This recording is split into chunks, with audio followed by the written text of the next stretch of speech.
We're going to talk about a yogi squat today.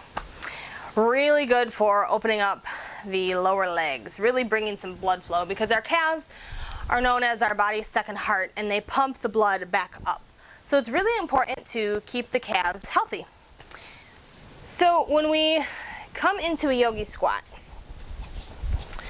we're going to bring the feet as close together as we can, and we really get situated here. We've got that opening of the hips, so we're opening up the hip adductors, we're engaging a little bit in the hip abductors, and then once we get situated here, and if this could also be a variation. You could be just here. You don't have to include the upper body.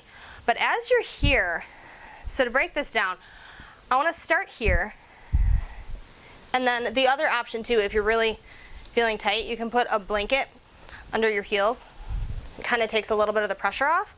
So we're going to start here, and we're going to start to think about our pelvic floor and the difference when we engage that versus when we don't. So basically we're just contracting everything and lifting in that pelvic floor. Now as we do that, and then we start to engage our core, okay? So our hip flexors are already engaged. So we're engaging the rest of the belly and we're engaging the back. And then as we feel comfortable, we bring our hands together, open the legs a little bit, and then we're going to press the elbows into the knees and the knees into the elbows. So this is really a full body pose, but depending on what your focus is, you can omit the top portion with the hands and the shoulders if you choose to. I like this pose though, I really do.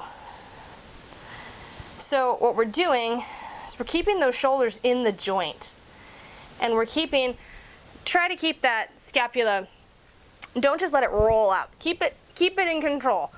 The other options too, if you are super tight, the other thing is when we engage the arms, we are engaging the chest a little bit, but we want to counter that with the rhomboids, right? So we want to keep that in check, and we have some isometric contractions too to keep us up. The other thing that you can do is you can sit on a block.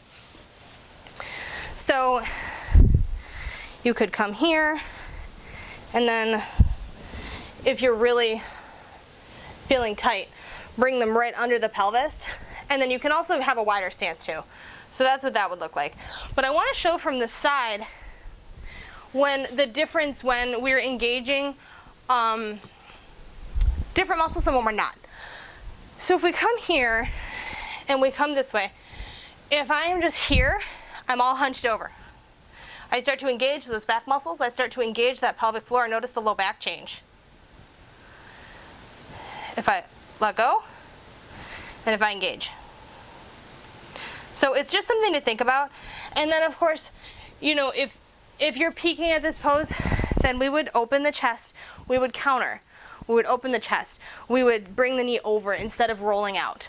But different things to consider, and of course different variations.